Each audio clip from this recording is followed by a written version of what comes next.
Hotel सचिनचं नाव खूप ऐकलंय. चला क्वालिटी बघू एकदा.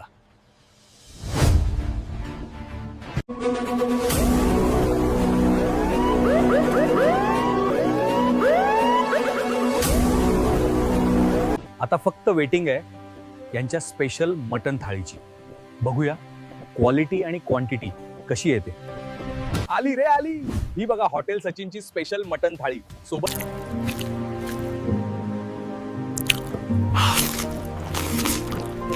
आता काय सांगू भावांनो, हॉटेल सचिनची ही मटन थाळी नुसता नातखुळा कार्यक्रम आहे. शेट सरळ सांगतो, क्वालिटी एक नंबर आहे. मटन सॉफ्ट आहे, टेस्ट झकास आहे आणि पोटभर जेवण झालं. हो शेट, हॉटेल सचिन म्हणजे नातखुळा क्वालिटी आणि क्वांटिटी. एकदा नक्की या. बार्शी रोड, बीड.